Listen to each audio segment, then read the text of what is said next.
நம்ம குடும்ப அமைப்புகள் இன்னைக்கு அப்படியான ஒரு டயலாக் இருக்குன்னு நீங்க பார்க்குறீங்களா? ஒரு பக்கம் வந்து அன்ஃபார்ச்சுனேட்லி நம்ம காலகட்டங்கள்லையும் அது இருந்திருக்கா, இன்னைக்கும் இருக்கா?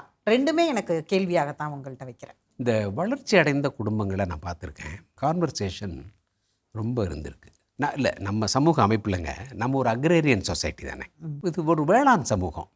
இந்த வேளாண் சமூகத்தில் அந்த வேளாண்மைக்கு தேவையான அல்லது அந்த மாடு வளர்ப்புக்கு தேவையான அந்த கோழி வளர்ப்புக்கு தேவையான அந்த கான்வர்சேஷன் எப்பயுமே இருந்திருக்குது.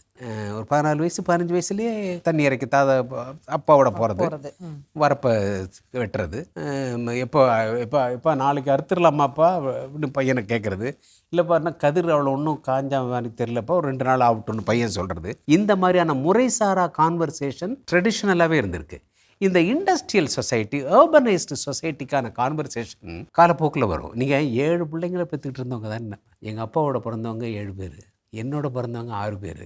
இப்போ எனக்கு மட்டும்தான் 3 குழந்தைங்க. அதுவும் குழந்தை பொம்பளை பிள்ளைய போனதுனால 3 குழந்தைங்க. இப்போ என் தம்பிக்கு ஒரு பையன், தங்கச்சிக்கு ஒரு பையன், இன்னொரு தங்கச்சிக்கு ஒரு பையன். சோத்துக்கு சுவர் நாம் இருவர் நமக்கு இருவர்னு எங்கள் காலத்தில் எழுதி போட்டிருப்பாங்க. நீங்கள் வந்து அப்போல்லாம் வந்து ஒரு குடும்ப கட்டுப்பாடு பண்ணுறதுக்கு ஒருத்தர் அழைச்சிட்டு வந்தீங்கன்னா உங்களுக்கு 250 ரூபா, அவருக்கு 250 ரூபா, அவருக்கு வந்து அரிசி பருப்பு எல்லாம் கொடுப்பாங்க. இன்றைக்கி அதெல்லாம் தேவையே இல்லை, அவங்களே முடிவு பண்ணிக்கிறாங்க. சந்தர்ப்பமும் சூழ்நிலைகளும் உங்களை முடிவெடுக்க வைக்குது, டிசைட் பண்ண வைக்குது. அதுபோல் இந்த கான்வர்சேஷன் பற்றி கேட்டிங்க. கான்வர்சேஷன் வரும், முறைசாரா கான்வர்சேஷன் நம்ம குடும்பங்களில் இருந்திருக்கு. இப்போது சொல்லுவாங்களே, மீன் குஞ்சுக்கு நீந்தவா கற்றுக் கொடுக்கணும்பாங்க. அந்த வாழ்க்கை முறையில், அந்த அக்ரேரியன் வாழ்க்கை முறையில், உதாரணத்துக்குங்க ஒரு கொல்லர் இருக்காருன்னு வச்சுங்க. எங்கள் ஊர் பக்கம்லாம் ரொம்ப இருப்பாங்க. ஒரு ஒரு ஒரு சின்னோடு நீங்கள் போட்டிருக்கீங்களே மோதிரம், அந்த மாதிரி ஒரு சின்ன மோதிரத்தில் அவ்வளோ கலை அம்சத்தை கொண்டாடுவான். அவ்வளோ நுணுக்கமாக அந்த புண்ணு அந்த இதை ஊற்றிக்கிட்டு அவன் ஒருத்தன் அனலில் தவிடு போட்டு அவன் ஃபயர் கொடுப்பான். அவங்க அப்பா செய்கிறத அவன் பார்த்துக்கிட்டே இருப்பான்.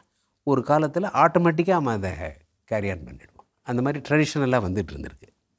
அதே போல் தான் ஒரு விவசாயி, அதே போல் தான் ஒரு மாடு மேய்க்கிறவங்க பார்த்தாலே சொல்லுவாங்க, ஏன்னா சென்னைக்கு அப்படிமா பார்த்தோன்னே சொல்லுவான், ஏன்னா கெடேரி, அவனோட டெர்மினாலஜியே வேறையாக இருக்கும். இப்போ அது மாதிரியான முறைசாரா கான்வர்சேஷன், ஆக்குபேஷன் ரிலேட்டட் கான்வர்சேஷன், இந்த கிராம அமைப்பு இருக்குல்ல, ஒரு வில்லேஜினுடைய ஒரு கிராமத்தினுடைய சமூக அமைப்பு இருக்குல்ல, அதெல்லாம் 7 மணிக்கு அப்புறம் பொம்பளை பிள்ளை அங்கே அப்படின்னு அந்த வில்லேஜே போலீஸ்காரனாக இருக்கும். என்ன நேற்று பார்க்குறேன் உன் பையன் டபுள்ஸ் வர்றாயா அப்படின்னு, நீ பாத்தியார் பையனா நீ என்ன ஒருத்தர் கேட்டார். டபுள்ஸ் வந்த குற்றத்துக்கு அவர் அந்த ஹேண்டில் பாரில் உட்காந்து டபுள்ஸ் வந்த குற்றத்துக்கு எங்கள் ஊரில் ஒருத்தர் சொல்கிறார், டீச்சர் உங்கள் பையன் நேற்று பார்க்குறேன் ஒரு பயலை உட்கார வச்சுட்டு டபுள்ஸ் அடிச்சுக்கிட்டு போகிறான் டீச்சர் அப்படிங்கிறேன். இந்த மாதிரி சமூகமே உங்களுக்கு ஒரு போலீஸ்காரராக இருந்திருக்கு, ஒரு கம்யூனிகேட்டராக இருந்து, ஒரு கைடாக இருந்திருக்கு. இன்றைக்கி அது மாறுது.